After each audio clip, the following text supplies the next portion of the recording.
Olá, bem-vindos ao IBC TV, um programa da Igreja Batista do Cambuí, em Campinas, em parceria com o Instituto Alvo. Esse projeto é fruto da percepção de que o nosso mundo mudou e nos oferece oportunidades de chegarmos mais longe, de uma forma que até algum tempo atrás não seria possível. A internet é uma realidade de alcance mundial e quase ilimitado. Como cristãos, precisamos buscar compreender o nosso tempo e nos adaptar para tirar o máximo proveito das oportunidades que temos de tornar Cristo conhecido do maior número de pessoas que conseguirmos. Não fazemos isso sozinhos. Há milhares de outros cristãos que têm a mesma motivação na vida. Então, junto com eles, daremos a nossa contribuição e traremos para este espaço uma visão bíblica de um evangelho que nos transforma totalmente e que oferece uma redenção completa, que afeta nosso corpo, alma e espírito, que modifica nossas estruturas mentais, psicológicas, relacionais, sociais e espirituais. Então, a gente estreia esse programa cheios de empolgação, de boas ideias, com uma equipe maravilhosa trabalhando incansavelmente nos bastidores e contando com a bênção de Deus, pedindo que Ele multiplique essa semeadura para a glória dEle mesmo, porque Ele é a razão de fazermos tudo o que nós fazemos. Aproveito para agradecer a oportunidade dessa parceria da IBC com o canal do Instituto Alvo e esclarecer que, por causa dessa parceria, o programa será exibido tanto no canal da IBC como no canal do Instituto Alvo no YouTube. Aproveite então para assinar os dois canais e ativar o sininho das notificações, assim você fica ligado, não apenas nesse programa, mas em todos os demais conteúdos que a gente produzir, tanto pela Igreja Batista do Cambuí, quanto pelo Alvo. Certamente você e a sua família, sua igreja, poderão se beneficiar muito do que vai assistir por aqui. Então, estamos no ar com o primeiro programa IBC TV. E depois desse editorial, que vai ser a única coisa formal desse programa, quero apresentar aqui nossos convidados de hoje, convidados ilustres, e já começando em grande estilo, não poderia ser de outra forma. Nós estamos aqui com o nosso entrevistado, o pastor Elias. É até estranho eu falar que ele é um entrevistado como um convidado, sendo que aqui é a Igreja Batista do Cambuí. Mas estamos aqui com o pastor Elias de Souza, bacharel em teologia pela Faculdade Teológica Batista do Grande ABC e pastor aqui da Igreja Batista do Cambuí, pai da Ananda e da Anelisa e casado com a psicóloga Edilene, docente do Instituto Haggai. E tem uma vasta lista aqui de igrejas por onde ele passou, inclusive na primeira Igreja Batista de Piracicaba, onde eu tive o privilégio de conhecê-lo. Pastor Ricardo é o nosso outro convidado da noite. Ele é Ricardo Sturz, ele é bacharel em artes, em Religious Studies pelo Westmont College e também mestre em divindade pelo Fuller Theological Seminary em Pasadena, na Califórnia. Ele é pastor aqui na Igreja Batista do Cambuí há 10 anos, e desde janeiro de 2010, atuando como pastor voluntário aqui, nas áreas de evangelismo, missões e discipulado, além de atuar no Ministério dos Homens, casado com a Miriam, e tem um filho, Eric. Então, eu não sei se eu é que desejo boas-vindas a vocês, ou vocês que desejam a mim, mas estamos juntos aqui com muito prazer nesse programa de estreia. Seja bem-vindo. É uma alegria estar aqui com vocês e conversar nesse programa de estreia sobre visão da igreja, missão, valores, coisas que são importantes não somente pela teoria, mas especialmente porque elas nos conduzem a uma prática mais eficiente, né, de igreja. E esse programa tem essa característica, terá essa característica, esse canal terá essa característica de sempre trazer coisas que sejam importantes para a vida da igreja e para a vida das pessoas, não só da igreja, como também aquelas a quem nós queremos alcançar. Então nós vamos começar aqui justamente falando sobre isso. Vamos falar um pouquinho sobre o que é visão, né, o que é a visão de uma igreja. Quando se fala em visão no mercado corporativo, né, no mundo corporativo, a gente normalmente pensa numa ideia que alguém teve, num sonho que alguém teve, e aí corre atrás disso, né, faz disso a sua razão de vida, né. Quando chega na igreja, a gente pode aproveitar um pouco dessa ideia ou tem alguma diferença? Eu queria começar então conversando com vocês sobre isso. Pastor Elias, o que o senhor poderia nos dizer a respeito disso? Qual é a diferença que existe entre visão no mundo corporativo e visão da igreja? É a mesma coisa? Tem diferença? Como é que você vê isso? O grande especialista nessa área de visão é o George Barna. George Barna escreveu um livro sobre visão e ele fala que visão é a imagem de um futuro preferível. Ou seja, você imagina na sua organização onde você quer chegar. Então, nesse sentido, não há diferença entre o que realmente o mundo diz e a igreja diz, que é a imagem de um futuro preferível. O que é que muda? É que, no caso de qualquer organização, o seu líder ou proprietário da organização define qual é a visão que ele quer para a sua organização. No caso da igreja, essa visão tem que ter um alicerce teológico, que é a palavra de Deus. Eu não crio organização, igreja, eu não inicio um trabalho dizendo assim, olha, eu quero que essa igreja seja assim e simplesmente faço escolhas aleatórias ou ao meu bem-querer. Essa escolha ou essas escolhas tem que ter base naquilo que eu chamo de um alicerce teológico. Então, no final das contas, é Deus quem define, pela Bíblia, qual é a missão da igreja e também qual é a visão da igreja. Eu até diria o seguinte, a missão, se você pegar de qualquer igreja, será muito parecida. E a visão pode se delinear de forma diferente, mas respeitando esse alicerce teológico que é as Escrituras Sagradas. Então, por exemplo, falando da nossa igreja, a igreja do Cambuí. A igreja do Cambuí, ela define na sua visão que ela quer ser uma igreja bíblica, uma igreja relevante, uma igreja unida, uma igreja acolhedora, uma igreja missionária. Não são escolhas que nós fizemos aqui aleatoriamente. Queremos ser uma igreja bíblica, relevante, unida, acolhedora e missionária. Então, eu não poderia fazer uma escolha de visão dizendo o seguinte, queremos ser uma igreja que proporcione entretenimento ao povo. Aí sai do alicerce teológico. Foge do alicerce teológico. A mesma coisa da missão. Então, no primeiro momento, a gente diz isso, e eu afirmo ainda, que além de ter esse perfil de igreja, nós queremos que os membros cresçam em direção à maturidade, amem a Deus acima de tudo e ao próximo como a si mesmos. Então, eu diria aqui que a gente contempla o grande mandamento e a grande comissão nessas questões. Então, visão é essa ideia. Então, visão, sim, é uma imagem do futuro preferível. E existem as particularidades. Deus tem uma visão específica para cada igreja local, porque cada igreja local tem os seus desafios. Então, a visão é a resposta a esses desafios que a gente faria, ok? Você que está assistindo ao nosso programa e que é de outra igreja, que não seja a Igreja Batista do Cambuí, provavelmente há mais pessoas assistindo em outros lugares, até nós queremos, esse programa está sendo transmitido ao vivo, portanto você pode interagir conosco aí no chat do YouTube, você pode mandar de onde você está assistindo, de que igreja a que igreja você pertence, e você vai observar que as coisas que estamos aqui conversando, elas são aplicáveis também à sua igreja local, e por isso você também pode se beneficiar. Provavelmente nós temos um grupo que está estudando liderança de ação lá no Instituto Alvo online esse mês, e provavelmente nossos alunos estão assistindo aqui, porque a nossa aula de hoje foi transferida para cá. Então, é possível que você esteja assistindo. E alguns dos conceitos que estamos discutindo aqui, nós temos falado lá no curso, você vê que a gente não está fora, nós estamos falando mais ou menos aqui a mesma língua e está muito bom, né? Pastor Ricardo, existe uma tendência, eu vou fazer uma afirmação, não sei qual é a sua opinião sobre isso.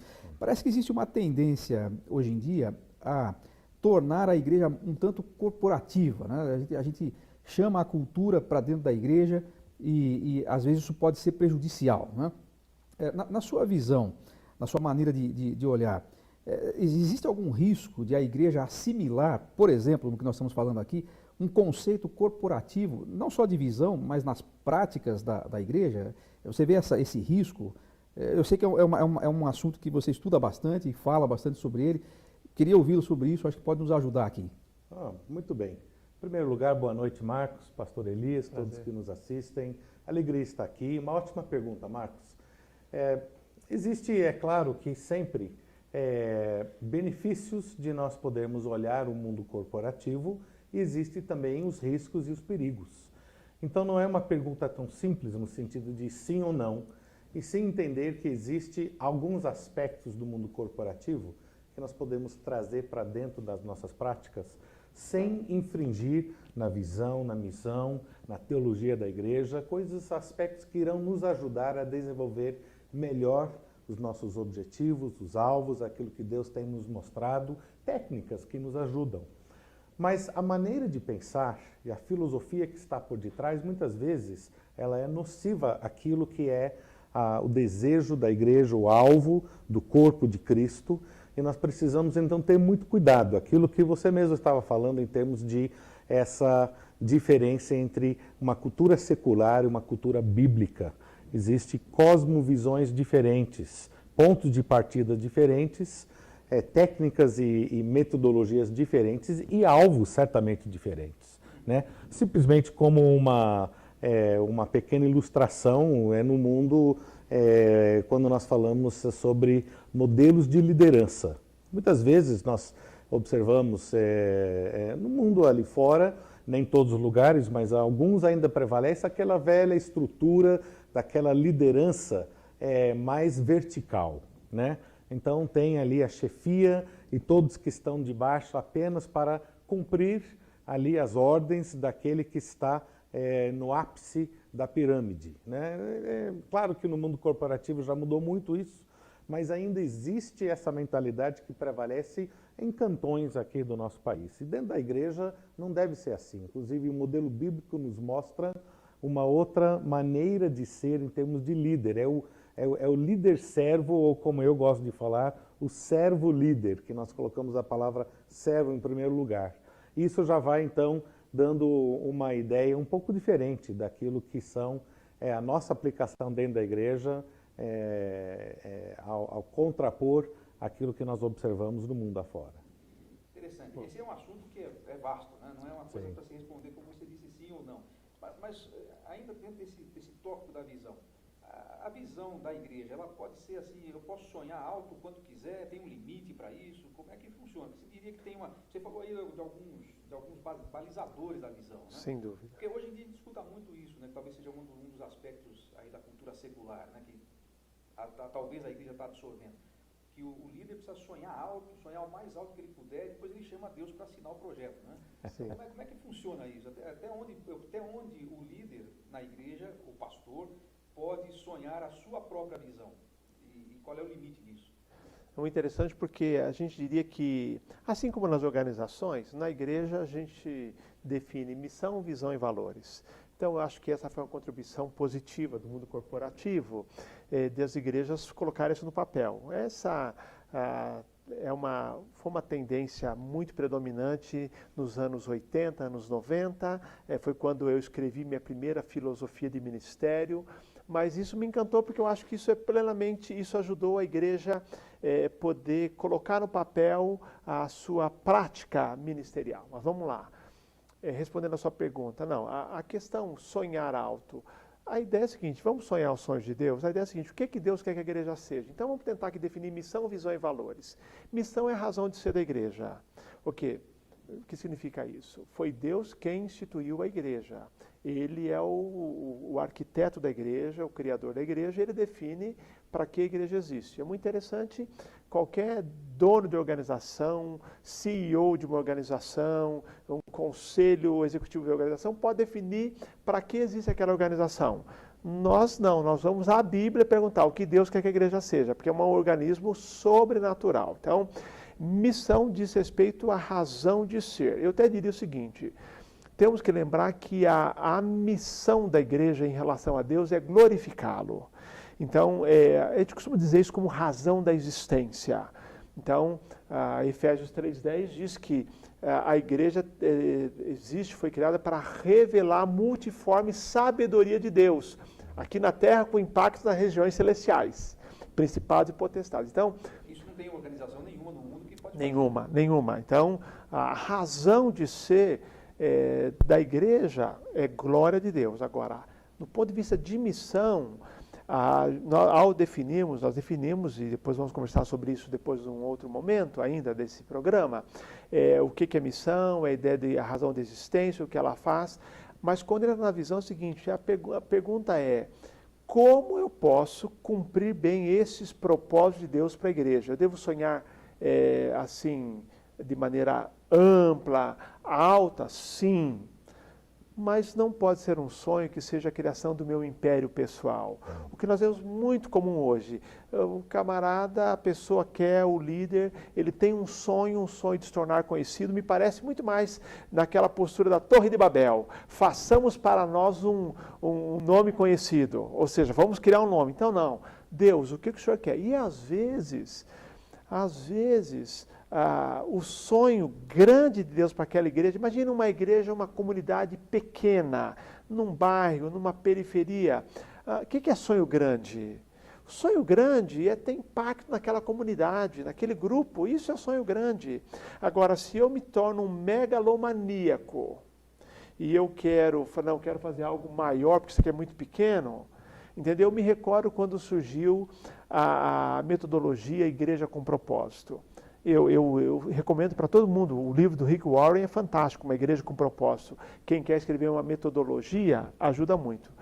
E ele não escreveu o livro para que fosse copiado e duplicado nas igrejas. Mas eu comecei a ver gente, por exemplo, querendo implementar a Igreja com Propósito do mesmo modo da Califórnia numa favela do Rio de Janeiro. Isso é fato real. Quer dizer, ambientes diferentes. Então, não. E ele avisou para não fazer isso. E ele avisou, ele não tem culpa. Então ele falou assim, isso aqui são princípios bíblicos. Aliás, os princípios de Atos 2, que ele determina e também coloca ali, ele usa a expressão grande comissão e o grande mandamento. Então eu acho que a questão é visão grande sim, mas é visão para implementar os propósitos de Deus para a igreja, ou porque eu quero ter um nome, porque eu quero ser famoso e porque eu quero que a igreja seja diferente, porque é outro problema. As pessoas não se conformam em ser uma igreja de Atos 2, quer dizer, isso não dá ibope. O que eu vou inventar aqui? Então, essa é a grande questão. Então, aí existem aqueles 3 componentes que você citou, que eu uso, que é o seguinte, o alicerce teológico, tá?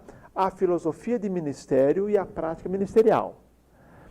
Eu começo com alicerce teológico, ou seja, nós aqui em nossa igreja temos um slogan, uma igreja centrada no Evangelho. E não é um slogan que se usa e não se aplica. Nós entendemos que tudo que a igreja faz tem que ser determinado pelo Evangelho. E o Evangelho não é só João 3,16, é a aplicação da palavra de Deus a todas as áreas da vida. Então, um alicerce teológico. Eu costumo dizer que há o alicerce teológico, pensando numa construção, já que a Bíblia fala da igreja como edifício, é o alicerce. O que é filosofia de ministério? É o projeto. Filosofia de ministério é exatamente você dizer como você quer aplicar este alicerce teológico. Por exemplo, cremos que a tarefa da igreja é missões. Então essa é uma afirmação teológica. Nosso Deus é um Deus missionário. A gente entra na filosofia. Nós queremos ser uma igreja envolvida com a obra missionária. Aí vem a prática ministerial. Como que eu vou fazer isso? Deus é um Deus missionário. A igreja foi chamada para fazer missões. A nossa igreja é uma igreja missionária, é uma filosofia de ministério. Queremos estar comprometidos com a obra missionária. Mas isso é um projeto, pode ficar só no papel.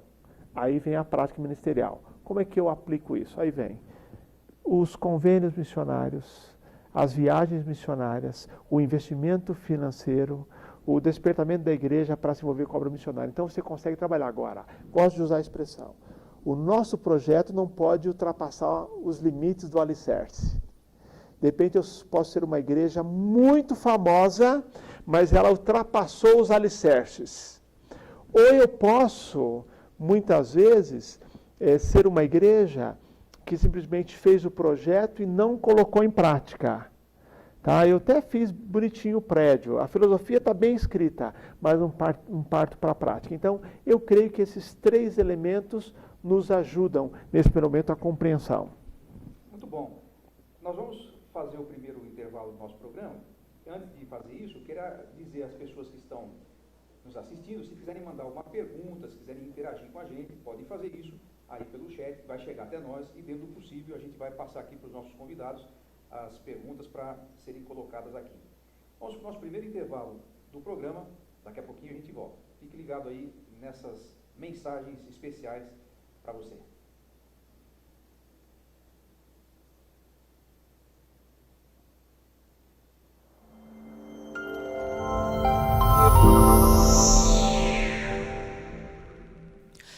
O Instituto Alvo é um ministério interdenominacional, com foco na formação ministerial e pessoal. Nós auxiliamos pessoas e igrejas a identificarem seus dons e talentos e a aprenderem a usá-los de forma eficiente para o seu crescimento. Nossa visão é desenvolver pessoas integralmente, porque a gente acredita que a vida é uma só, ela tem uma integralidade. No Alvo, a gente não divide a vida em material e espiritual, porque para um cristão é tudo uma coisa só. Por isso desenvolvemos um currículo variado e prático para ajudar você a encontrar seu lugar no corpo de Cristo, como também na vida profissional e na sociedade. Nosso portfólio compreende 6 módulos com opção de cursos presenciais e online. Temos também uma linha completa de material para evangelismo, discipulado e estudo bíblico. São soluções completas para um desenvolvimento bíblico e saudável de sua igreja em todos os aspectos. Saiba mais acessando nosso site institutoalvo.com.br. Siga também as nossas mídias sociais: YouTube, Instituto Alvo, Facebook, Alvo Equipando e no Instagram, @instituto_alvo. Instituto Alvo, equipando para a vida e ministério.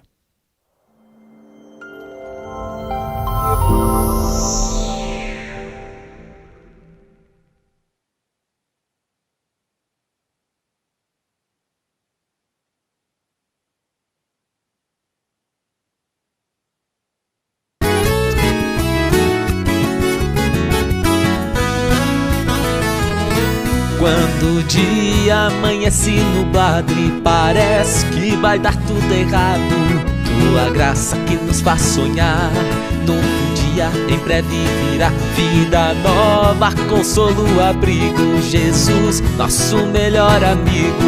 Um segundo é demais, sem o amor do Pai não dá pra viver sem Jesus, essa vida não dá, não dá, não dá. Pra viver sem o teu amor não dá. Pra viver sem Jesus, essa vida não dá, não dá, não dá. Pra viver sem o teu amor em mim.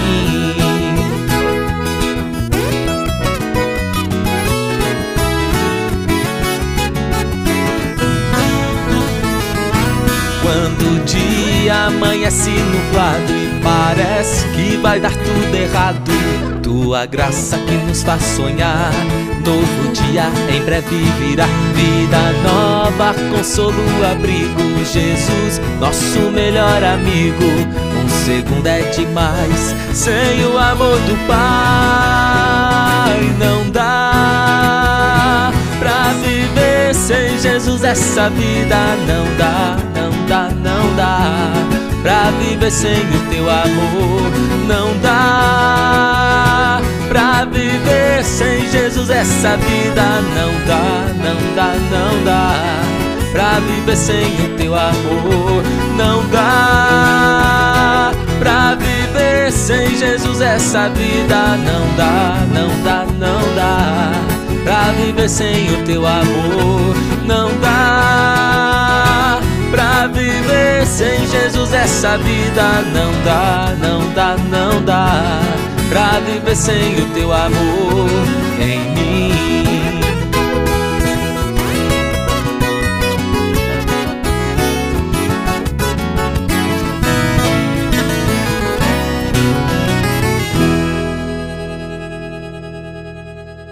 Qual é a sua visão de discipulado, não apenas para a igreja do Cambuí, mas discipulado bíblico, na sua concepção? Eu gosto de definir o discipulado, Marcos, como sendo um acompanhamento espiritual.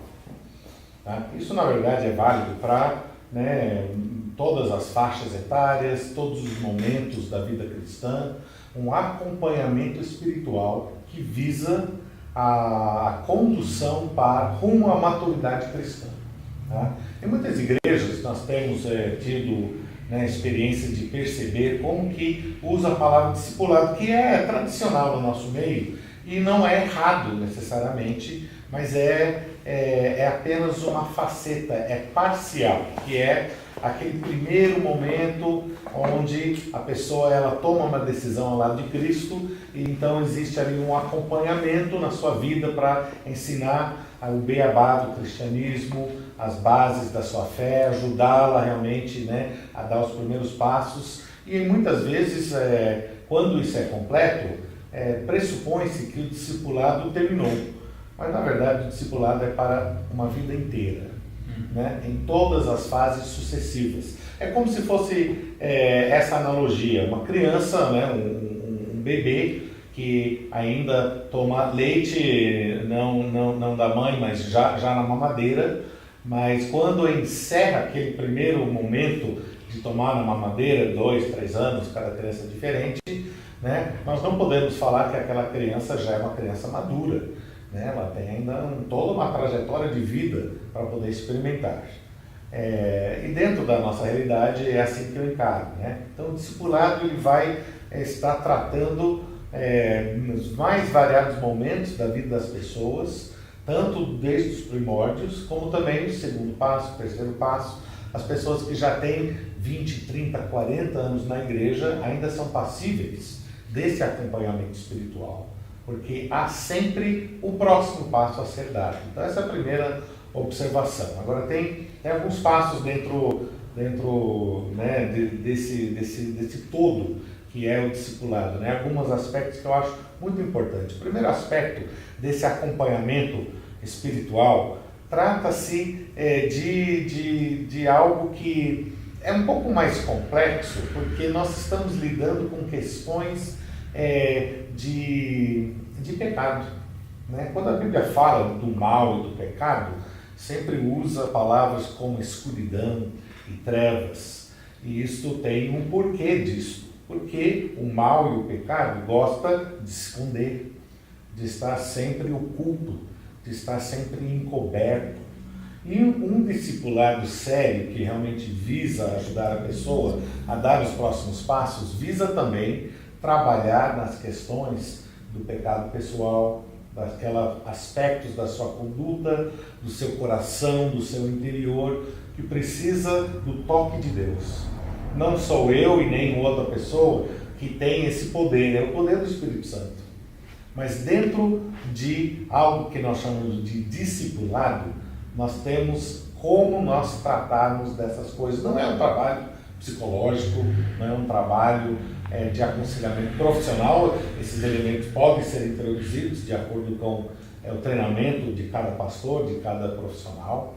Mas, na verdade, é uma oportunidade das pessoas poderem ser tocadas pelo Espírito Santo ao se abrirem. Tudo isso, Marcos, é muito difícil dentro de nosso contexto cultural, onde é muito mais preferível se esconder.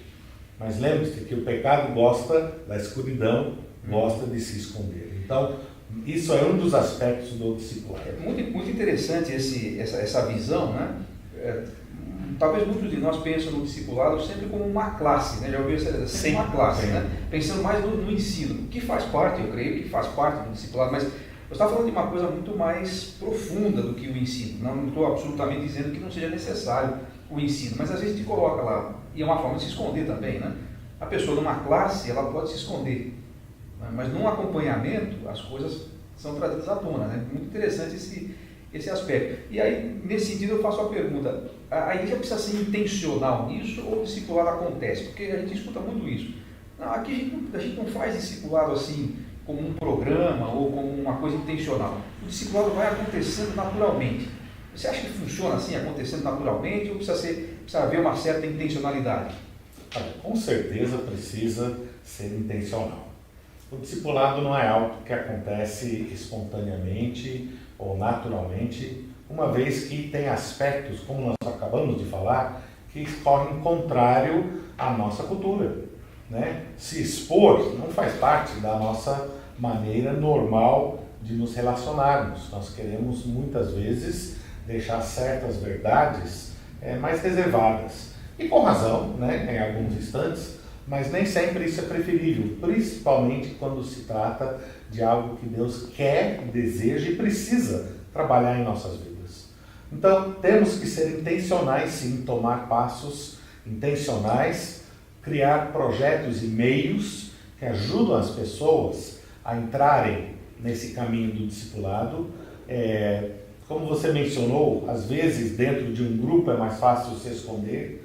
Eu já tenho feito discipulado das duas maneiras, 1 a 1 e com pequenos grupos. Quando o grupo se torna muito grande, ele se torna inviável. Tá? Até um pequeno grupo é possível, mas a dinâmica muda, porque nós temos todos os nossos receios e medos, e uma das palavras principais e chaves do discipulado é a palavra confiança. Então, até se construir um relacionamento de confiança, demora um pouco. E tudo isso demanda uma intencionalidade. Interessante. Acho que nós estamos aqui diante de alguns assuntos que demandariam outros programas, né? E já temos aí, atenção Mané, vai anotando aí, porque já temos aí outras pautas para programas futuros, né? Esse é um assunto fascinante, né? É claro, a gente não tem a intenção aqui de dissecá-los completamente, mas de mostrar como a igreja pode ser ao mesmo tempo simples, mas de relacionamentos profundos, de coisas profundas. Talvez a ideia de igreja simples, às vezes passa na cabeça de alguns a ideia de uma igreja superficial. Não tem nada a ver uma coisa com a outra, né? Há uma diferença entre uma igreja simples e uma igreja superficial. Exatamente, ela é profunda, mas não é complexa. Essa é a ideia. Mas falando de discipulado, muito interessante, me permita aqui um complemento. Eu, por muito tempo, eu faço questão, desde que comecei o Ministério Pastoral, de ser o pastor ali que dá aula do batismo. Porque eu entendo que é o cuidado que eu tenho de ter aquele contato com o novo convertido e que talvez eu não vou ter assim esse primeiro contato no futuro. Mas é muito interessante que o tempo todo eu converso com ele sobre Mateus capítulo 28, que diz, né, que a ideia é ir de fazer discípulos de todas as nações, batizando em nome do Pai, do Filho e do Espírito Santo, ensinando-os a guardar todas as coisas que eu vos tenho mandado, e eis que estou convosco todos os dias até a consumação do século. Então vamos lá. Aí eu explico para eles. Existe o evangelismo, que é a ideia do indo, é fazer discípulos. Esse fazer discípulos, a primeira afirmação, na verdade é conduzi-los a Cristo.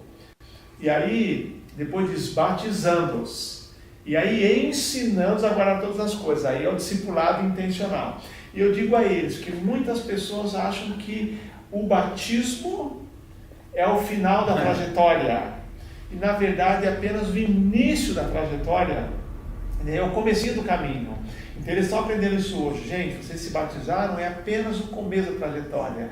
O discipulado detalhadamente para a vida começa agora, que é o ensinando a guardar todas as coisas. Ou seja, como aplica o Evangelho, o Ricardo fala muito disso, como aplica o Evangelho absolutamente todas as áreas da minha vida e não deixo nenhuma fora do senhorio de Cristo. Agora a gente pressupõe que isso vai acontecer sozinho, por si. Não acontece, né? Pelo menos a experiência mostra aí que a pessoa que foi simplesmente batizada, simplesmente, não estou desmerecendo o valor do batismo, estou dizendo, simplesmente se batizou e depois foi deixada a sua própria sorte, vindo aos cursos e tal. Há uma diferença muito grande de quem é acompanhado nesse sentido que vocês descreveram, né? Sim. Marcos, uma das coisas que tem sempre batido mais forte no meu coração é perceber como que há uma dificuldade que as pessoas têm em tomar ali as verdades que ouvem, por exemplo, numa pregação, né?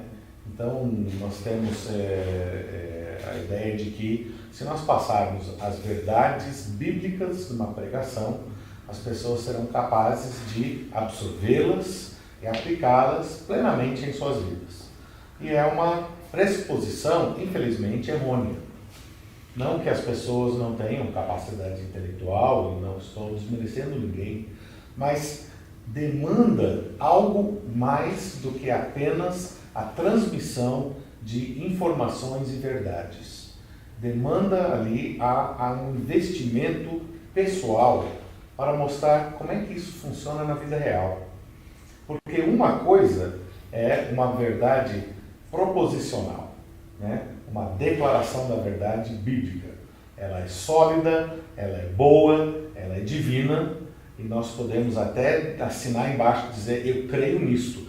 E eu não tenho dúvidas que as pessoas deixam de crer, elas creem de fato. Mas na hora da vida acontecer, elas perdem a noção de como isso se aplica no seu dia a dia. O cotidiano é diferente, né? Isso então me traz, né, a segunda parte do discipulado, que eu julgo também muito importante, que é essa interpretação da vida mediante as verdades bíblicas. Dentro de um discipulado, principalmente quando é discipulado 1 a 1, isso acontece com muito mais frequência. Podemos voltar a falar um pouco mais sobre isso mais pela frente, mas é muito importante que isso seja passado e transmitido dentro desse momento do discipulado para ajudar as pessoas. Muito bom. Olha, o papo está fluindo aqui muito fácil e o tempo está passando. É incrível que nós já chegamos ao fim do segundo bloco. Vamos dar mais um intervalinho e depois nós vamos voltar para pensar um pouquinho sobre as perspectivas da igreja, que tem visão e que tem missão, tem também seus valores, no mundo pós-pandemia. Como é que as coisas vão ficar? Vamos falar um pouquinho dessas perspectivas no bloco a seguir, que é o último bloco. Se você está ainda querendo mandar a sua pergunta, é agora o momento, porque nós só temos mais uma parte e aí estamos indo para o final do nosso primeiro programa IBC TV. Estamos de volta para o último bloco do nosso programa de estreia do IBC TV. Estamos aqui falando sobre visão, missão de uma igreja em pleno século XXI. E agora vamos, nessa última parte, falar um pouquinho sobre as perspectivas desse mundo diferente em que nós temos que viver os mesmos valores, a mesma visão e a mesma missão, mas num ambiente bastante modificado. Pelo menos é o que parece, todas as informações indicam. Não sei se nós vamos ter uma normalidade. As pessoas estão falando em voltar à normalidade. Será que isso é possível? Nós vamos voltar à normalidade? Não existe, essa normalidade não existe mais, né? Por isso se usa a expressão novo normal. É usada a expressão novo normal apenas por não ter uma expressão melhor, como pós-modernidade, é o que vem depois de uma normalidade. Agora, muita gente desejosa. Vamos pensar aqui na questão da igreja, dos cultos presenciais, que nós, por exemplo, retomamos ontem, mas retomamos dentro daquilo que o governo permite, e nós não temos a perspectiva de quando será possível termos todas as pessoas. Todo mundo diz que é após termos uma vacina, imunização de grande parte da população. Mas vamos lá, eu acho que nós estamos vivendo um novo mundo. Não devíamos estranhar, porque a Bíblia é uma história de Deus desafiando o seu povo para novos normais. Nós é que somos apegados à zona de conforto. A Bíblia é uma história de novos normais. Estavam lá no Egito, zona de conforto. Por mais crise que tivesse, tanto que ficaram com saudade. Deus chamou para um novo normal. A história bíblica é a história de novos começos, de novas normalidades. A igreja, a fundação da igreja é uma nova normalidade, um rompimento com o sistema judaico, que agora é a igreja de Jesus Cristo. Então, é isso agora. Nós não teremos. Agora, eu creio que acabei de pegar uma série da igreja sobre o novo normal, e que eu digo, passar por tudo isso que estamos passando, todas as dificuldades, todas as restrições, e não aprendemos nada, é um desperdício. Nós precisamos aprender. E é possível passar por isso sem aprender nada? É. Então eu digo assim, o que a gente deve fazer nesse momento?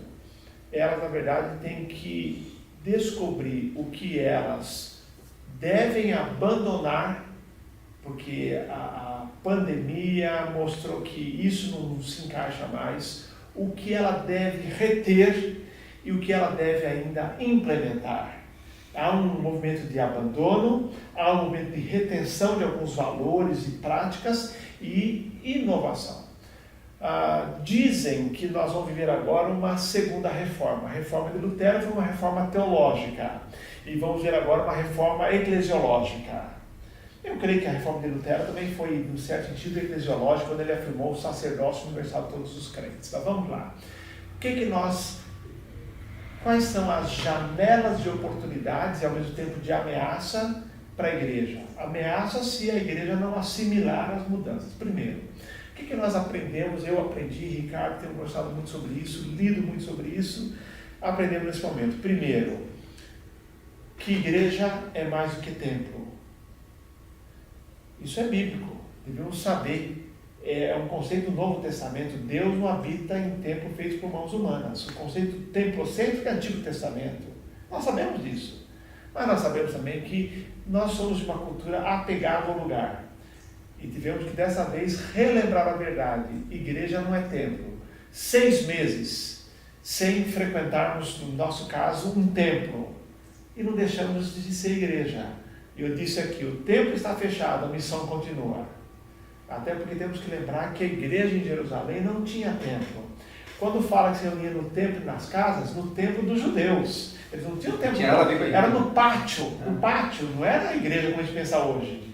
Então vamos lá, primeira verdade. Segunda verdade, enfatizamos muito o sacerdócio universal de todos os crentes. Então, nós vimos no nosso caso aqui multiplicação de grupos de oração, grupos ministeriais servindo a comunidade, como nós nunca vimos. Nós expandimos, temos dezenas de grupos servindo. Então, a ideia de que o cristão é protagonista, ele faz. Então, acho que isso foi muito importante para nós também. Uma realidade que eu creio que está mexendo muito com a cabeça de cada cristão é o seguinte: as perspectivas digitais. Antes da pandemia havia a seguinte ideia: existe o presencial e o virtual. O presencial, ele tem um nível de qualidade, e o virtual, ele quebra um galho. Nós descobrimos que hoje o virtual também é real. E as pessoas estão desfrutando de reuniões de oração, reuniões aí de trabalho, de liderança de igreja e tudo mais, entendendo que isso também tem o seu valor. E que nós temos que aprender o grande desafio agora: caminhar lado a lado, usando o digital e o presencial. Mas nesse sentido, eu vejo muitas pessoas, eu estava numa conferência online, como todas, há alguns dias, e estava vendo algumas estatísticas. Tem aí cerca de 40% dos pastores das igrejas estão dizendo que assim que os cultos presenciais retornem, eles vão abandonar todos os projetos digitais. Como é que vocês veem isso? Isso é uma possibilidade que vai poder nos dar esse luxo de bom, quando voltar os presenciais, para tudo. Se a igreja quiser ser irrelevante, esse é o caminho. A cartilha certa para... Nós hoje estamos empolgados, o Ricardo vai falar sobre isso, sobre a ideia de ter campos digitais, né? Temos as mídias sociais, tudo utilizando. Então, eu creio que é um grande desafio da igreja, entender que essa é a nossa voz no mundo hoje. Há pessoas que já nasceram numa cultura digital. Então, esse é o grande desafio da igreja, entender que usamos todas as ferramentas. Na verdade, a tecnologia não é a nossa inimiga, é nossa amiga. E podemos usar. Eu participei, por exemplo, dos cursos que eu tinha que fazer. Tinha um curso nos Estados Unidos, fiz digitalmente. Fiz agora o CTPI, que é a Conferência de Plantação da Igreja, digital, em melhor qualidade. E se ano que vem tiver a opção digital, não vou no presencial. Foi ótimo. Mas temos aqui trabalhando, a IBCTV vem ao encontro disso, produzir conteúdo digital. E eu só queria, antes de passar para o Ricardo nessa questão, dizer outra questão muito importante, que eu acho que é o grande desafio nosso hoje que aprendemos. Temos que realmente, de uma vez por todas, encarnar a ideia de que igreja é mais do que domingo e que igreja é mais do que culto. A igreja é aquilo que ela acontece durante a semana também, com todo o valor que o culto tem, é central, mas a igreja aprendeu isso também. Mas o desafio é o digital. Ricardo tem estudado muito sobre isso, entendeu? Nessa questão. Antes de pedir que o pastor Ricardo fale sobre essas ideias que surgiram aí, talvez antes até da pandemia, não sei quando é que elas surgiram, talvez tomaram mais força agora, né? Aproveitar para dizer o seguinte: você que está nos assistindo e não é assinante do canal da Igreja Batista do Cambuí, faça isso, dá uma olhadinha lá, inclusive porque você vai poder ver um trabalho feito com muita qualidade, que pode ser uma referência para o que você está fazendo na sua igreja e como é que você pode melhorar a qualidade daquilo que você faz em termos digitais. Então, se você não é assinante ainda, assine o canal da Igreja Batista do Cambuí, onde estamos fazendo essa transmissão, e acompanhe, verifique. O pastor Elias acabou de dar uma série sobre o Novo Normal, está tudo gravado lá, imagina, playlist direitinho e tal. Tem uma equipe aí que faz isso, não é você que faz isso? Tem uma equipe que faz. Não, eu tenho as ideias, mas eles fazem para mim. Tá bom. Então, aproveita e vai lá. E se você também tiver a oportunidade, se estiver assistindo no canal do Instituto Alvo, se inscreva lá também. E aí você vai acompanhando não só nossos programas aqui, mas outros conteúdos. Mas, pastor Ricardo, fala um pouquinho sobre isso. Eu sei que essa é uma alta paixão sua, missões, né? Alcançar pessoas com o Evangelho. E agora, talvez isso vai ter que ser feito com essas tais plataformas digitais, né? Então, fala um pouquinho sobre o que você tem visto sobre isso, e algumas ideias, uma perspectiva sobre isso. Ok. Uma das coisas que a gente sabe, mesmo sem conhecer o que realmente vai acontecer, é que dentro desse tempo da pandemia, costumes, hábitos comportamentos sociais estão sendo remoldados, estão sendo transformados, e o que vai ser daqui para frente será diferente daquilo que nós experimentamos de hoje para ontem. Tá?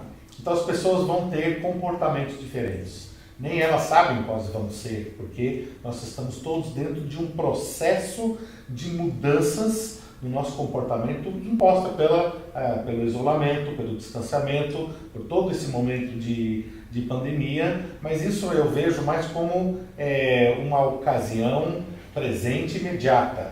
Né? Forças, além disso, também já estavam presentes no nosso mundo, ainda dentro das novas gerações, também tem ali maneiras diferentes de pensar do que, por exemplo, a minha geração, e mesmo sem a pandemia haveria já mudanças. Então, tudo isso conspira para que a plataforma digital veio para ficar. Nós já falamos isso, pastor Elias e eu, em muitas ocasiões, junto com a nossa liderança da igreja, mas nós voltamos a afirmar isso. A plataforma digital está aqui para ficar. Então, para mim, é uma oportunidade. Existe ali, é claro, mudanças, existe desafios, existe uma série de coisas que poderiam estar nos causando transtornos, mas eu vejo como oportunidade tremenda de alcançar gente que nós não teríamos acesso, caso contrário isso não acontecesse. Tá? O que nós queremos falar, então, em termos dessa proposta? Usa-se hoje a ideia do e-church, né, que seria, né, a forma eletrônica. Né? Então, né, essa nomenclatura era bastante usada. Muitos anos atrás, o pastor Elias trouxe para um dos temas, ou o tema de um dos anos, depois que ele já estava aqui, acho que 2014, né? Uma igreja para os de fora. Né? E foi um tema fantástico, ficou na minha cabeça, ficou no meu coração, mas eu tenho que confessar que de lá para cá eu tenho lutado em descobrir como é que eu vou então aplicar isso, porque eu acreditei e acredito nesse lema, nessa perspectiva, eu acho que é por aí, mas nós todos temos a nossa maneira de ser. Né? Então toda a tradição da igreja, toda a maneira que nós construímos, é tão difícil a gente se desvincular disso e abrir a mente para o que isso quer dizer de fato.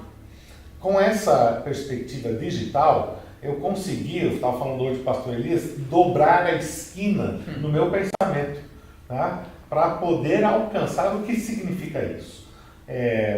Só pincelando rapidamente, nós estamos ainda nos primeiros passos do nosso próprio pensamento, né? Nós não temos nada ainda criado, mas estamos muito desejosos aí nesse rumo. Esperamos até o começo do ano que vem nós termos algo já funcionando no nosso meio, vamos ver.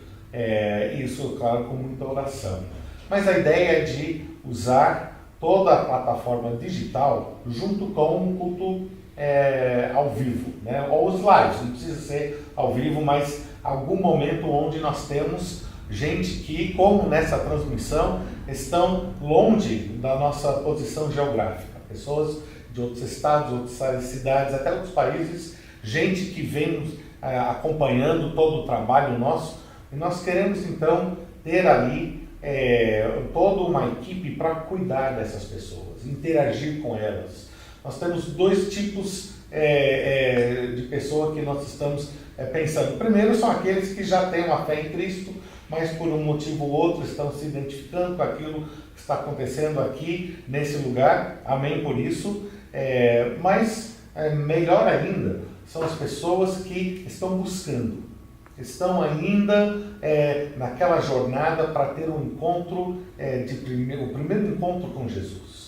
E nós queremos então ter toda uma estrutura para poder interagir com elas de uma maneira virtual, mas de uma maneira autêntica. Essa é uma das palavras-chave dentro todo esse movimento.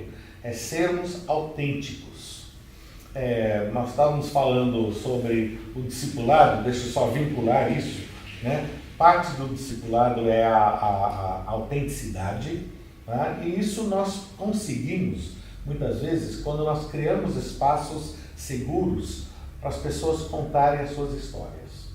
A partir de nós mesmos, para incentivar, para mostrar como é que é feito, porque através das nossas histórias, nós temos, primeiro, conexão com as pessoas, porque a minha experiência não é tão diferente que a sua, algo no meu viver vai tangir de alguma forma a sua experiência, nós vamos ter uma conexão, e ao mesmo tempo vai mostrar como que a verdade de Deus se aplica no meu cotidiano, como que Deus age na minha vida. Não quer dizer que tudo que Ele faz na minha vida fará na sua vida, mas certamente esse espaço para contar histórias e trocar isto vai ajudar então as pessoas a se conectarem melhor com Deus.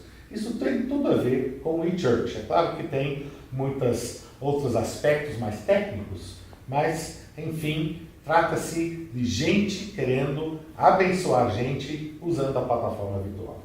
Isso é bem interessante porque a questão de ser virtual não significa que não seja real. Esse é um paradigma que nós vamos ter que quebrar. Né? Eu sempre fui muito resistente às tecnologias digitais, por falar isso, né? Acreditar nisso. Não, mas isso é uma coisa que não é real, a gente não é real. Só tem uma plataforma diferente e as pessoas podem ser alcançadas dessa forma. Nós temos no canal do Instituto Alvo um programa às sextas-feiras, à tarde para nós aqui, 18 horas, né? Chama-se Hinos e Prosa. Meu amigo Eduardo deve estar assistindo a gente alcança pessoas em praticamente todos os continentes. E até a gente estava pensando como isso é o paralelo que tinha, por exemplo, lá, a Voz dos Andes, lembra lá, o rádio, né? Quantas pessoas que não tinham acesso a uma igreja, não podiam estar lá, mas o evangelho chegava pelas ondas do rádio. Agora nós temos a imagem junto. Então, se aquele tempo já não era o ideal, mas se conseguir alcançar pessoas, por que nós não podemos conseguir com mais recursos e com mais tecnologia, né?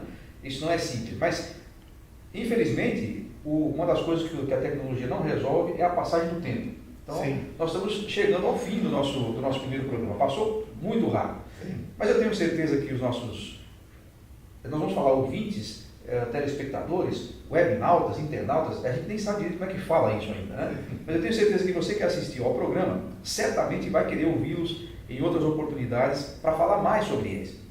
Nós demos aqui uma pincelada, falamos sobre esses temas de uma maneira mais genérica, mas a nossa proposta aqui no programa é falar um pouquinho mais sobre esses temas e outros de relevância, não somente para a igreja, mas para as pessoas a quem a igreja quer alcançar. E dessa forma, nosso compromisso inicial é que a cada 15 dias temos um programa mais ou menos nesse formato, e conforme as coisas forem acontecendo e a frequência puder ser maior, a gente vai avisando você. Por enquanto, o que a gente pede é que você curta aí o vídeo, você compartilhe com pessoas que possam ser abençoadas também, você avise as pessoas e assim nós vamos ter um referencial para os próximos programas, o que a gente pode fazer. Aliás, se você quiser comentar aí que assunto você gostaria de ver discutido aqui no programa, você pode dar a sua sugestão e a gente vai analisando e conforme for possível, vamos atendendo. Nós agradecemos muito a você que assistiu esse nosso primeiro programa, agradeço em especial aos ilustres convidados aqui, que já fizeram que a gente começasse num altíssimo nível. Vai ser difícil a gente superar o primeiro programa em termos de qualidade, mas quero agradecer pastor Elias, pastor Ricardo, por disponibilizarem esse tempo para estarem com a gente. Muito obrigado, cara. Foi um prazer e a gente espera contribuir para esse novo tempo da Igreja de Jesus, que é uma organização extraordinária. Obrigado, Marcos, obrigado a todos. Uma alegria nós estarmos aqui juntos nessa noite. Que Deus abençoe a vida de cada um. A você que ficou com a gente até aqui, nosso muito obrigado. E um agradecimento também especial à nossa equipe que está trabalhando aqui, não só hoje, mas há vários dias, porque fazer coisa na plataforma digital não é tão simples quanto a gente pensa. Precisa ter gente capacitada e, graças a Deus, nós temos aqui uma equipe nos bastidores aí que nos permitiu chegar até você com essa qualidade de imagem, de som, de cenário e tal. Parabéns a todo mundo que está envolvido aí. Muito obrigado e até a próxima.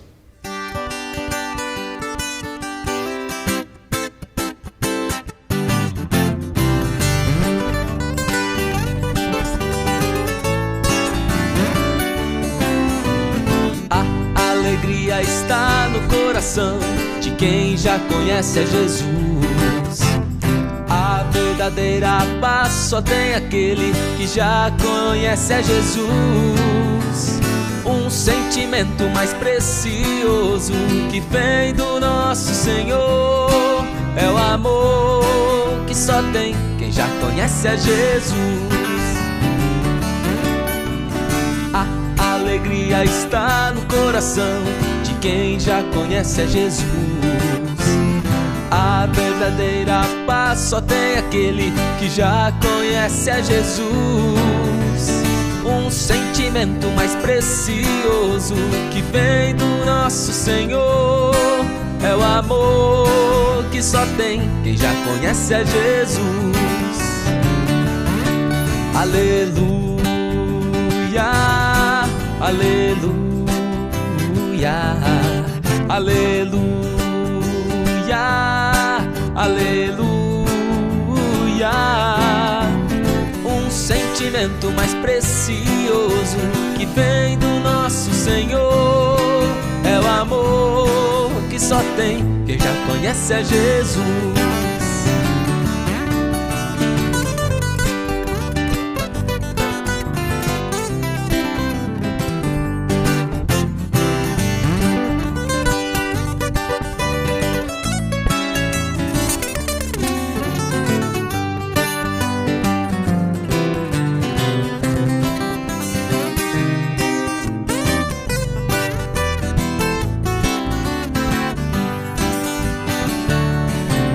Aleluia, aleluia, aleluia, aleluia. Um sentimento mais precioso que vem do nosso Senhor é o amor que só tem quem já conhece a Jesus. É o amor que só tem quem já conhece a Jesus. É o amor que só tem quem já conhece a Jesus.